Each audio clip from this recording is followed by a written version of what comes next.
5 வருஷம்தான் மொத்த தமிழ்நாடுமே நாசமா போயிருச்சுன்னு எதிர்க்கட்சிகள் குற்றம் சாட்ட ஆரம்பிச்சிட்டாங்க.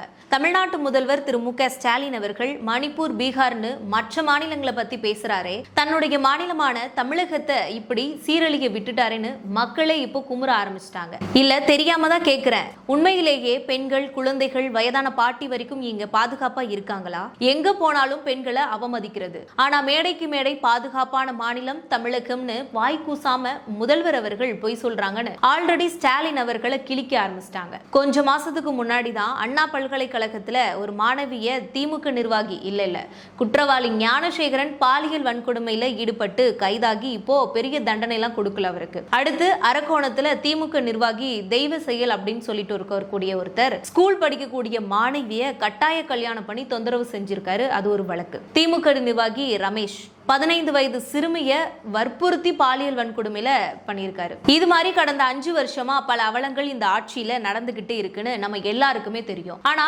கொஞ்சம் கூட மனிதாபிமானமே இல்லாத ஒரு திமுக நிர்வாகி என்ன பண்ணிருக்காரு தெரியுமா? 2 வயது குழந்தை கிட்ட இப்படி செய்ய எப்படி தோணும்? பெண்கள் எங்களுடைய இரு கண்கள்னு வாய் கூசாம முதல்வர் அவர்கள் பொய் சொல்றாருன்னு மக்களே இப்ப குற்றம் சாட்ட ஆரம்பிச்சிட்டாங்க. அதாவது கிருஷ்ணகிரி மாவட்டத்துல திமுக இளைஞர் அணி நிர்வாகி பெரிய நாயக்கம் அப்படிங்கிறவரு 2 வயசு குழந்தைய பாலியல் வன்கொடுமை செஞ்சு கொலை பண்ணி இருக்காரு. ஒரு குழந்தைன்னு கூட யோசிக்காம இப்படி ஒரு கேவலமான செயலை செய்ய எப்படி மனசு வருதுன்னு தெரியல. இந்த சம்பவம் தமிழகத்தையே உலுக்கி இருக்கு. இப்படி தொடர்ந்து குற்றங்கள் வரக்கூடியவர்கள் யாரு அப்படின்னு பார்த்தா திமுக நிர்வாகிகள். அப்போ திமுக உறுப்பினர் நிர்வாகின்னு இருக்கிற அடையாளமே இப்போ திமுக நிர்வாகிகள்லாம் பெண்கள் மற்றும் குழந்தைகளை வன்கொடுமை செய்யும் உரிமையாக மாறிவிட்டதான்னு ஒரு கேள்வியை இந்த இடத்துல வைக்கணும். இந்த திமுக ஆட்சின்னு சொல்றதுக்கு பதில் இனிமேல் எல்லாருமே வெறி நிறைந்த வீழ்ச்சியின் கொடூர சின்னம்னு தான் சொல்லணும். அப்படிதான் இருக்குதே இந்த ஆட்சியினுடைய அவலம். திமுக ஆட்சியில பிறந்த குழந்தைக்கு கூட பாதுகாப்பு இல்லாத நிலை. திமுக ஆட்சி வந்ததுல இருந்தே தினம்தோறும் போக்சோ மற்றும் பெண்களுக்கு எதிரான குற்றங்கள் அதிகரிச்சுட்டே இருக்கு. இந்த கடந்த 5 ஆண்டுகள்ல குழந்தைகளுக்கு எதிரான போக்சோ வழக்குகள் எவ்வளவு தெரியுமா? 2020 இருந்து 24 வரைக்கும் 125% அதிகரிச்சு இருக்கு. பெண்களுக்கு எதிரான குற்றங்கள் 60% அதிகரிச்சிருக்கு. இப்படி திமுக ஆட்சியில குற்றங்கள் நாளுக்கு நாள் அதிகரிச்சுட்டு தான் இருக்கு. ஆனா முதல்வரும் துணை முதல்வரும் என்ன பண்ணிக்கிட்டு இருக்காங்க? வெல்லும் தமிழ் பெண்கள்னு மேடையை போட்டு திமுக தலைவர்களை கூப்பிட்டு உட்கார வச்சு, கூடவே இந்த நடிகர்களையும் கூப்பிட்டு உட்கார வச்சுட்டு நிறைய 4 பெண்களை ட்ரெயின் பண்ணி மேடையில கூட்டிட்டு வந்து பேச வச்சு வேடிக்கை பார்த்துட்டு இருக்காங்க. இதுல வேற முதல்வர் மு க ஸ்டாலின் அவர்கள் சொல்றாங்க, என்னைய எல்லாரும் தமிழர் தந்தை ஸ்டாலின் அப்பான்னு சொல்றாங்கன்னு பெருமையா பேசிக்கிட்டு இருக்காரு. இல்ல புரியல, இவ்வளவு பேசுறீங்களே, எந்த தந்தை தன்னுடைய மகள்களை பாதுகாப்ப தவறாங்க? எந்த அரசு தன்னுடைய சொந்த கட்சிக்குள் குற்றவாளிகளை வளர அனுமதிக்குது? சில திமுகவினர்லாம் இந்த வீடியோ பார்த்துட்டு இருப்பீங்க. சோ இந்த கேள்விக்கு பதில் தெரிஞ்சா தயவு செய்து கமெண்ட் பண்ணுங்க. அதுக்கு முன்னாடி திமுக ஆட்சி வந்ததுல இருந்து நடந்தக்கூடிய குற்றங்கள் என்னென்ன அப்படின்றத புள்ளி விவரத்தோட சொல்ற கேட்டுக்கோங்க. 2021 பாலியல் வன்கொடுமை 404 இருந்துச்சு. அதுவே 2022 442 அதிகரிச்சிருக்கு. அடுத்து 2023 406 அதிகரிச்சது.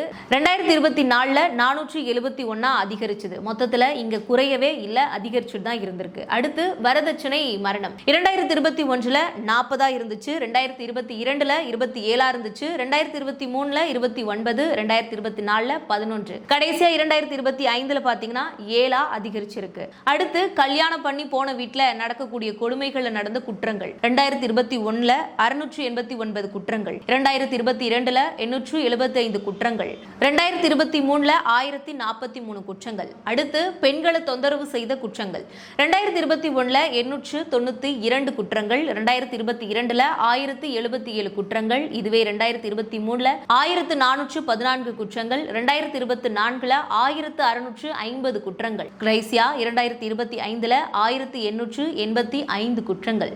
மொத்தமா இது எல்லாத்தையும் பார்த்தோம்னா 2020 இருந்து 2024 வரைக்கும் 59.7% அதிகரிச்சு இருக்கு. ஆனா மேடையில பாத்தீங்கன்னா, நான் ஒரு தந்தை, என் சகோதரிகளுக்கு நான் ஒரு சகோதரன்னு சொல்லி நடிச்சாலும் உண்மையில பெண்கள் மற்றும் குழந்தைகள் பாதுகாப்பு, மரியாதை, எதிர்காலம் நீங்க எல்லாமே வீணா போகுது அப்படின்றதுதான் நிதர்சனமான உண்மையே.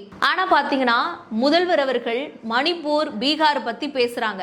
அவங்க குற்றவாளிகளுக்கு கொடுக்கக்கூடிய தண்டனையா இந்த தமிழ்நாட்டுல கொடுக்குறீங்க அப்படின்னு நான் கேட்கல.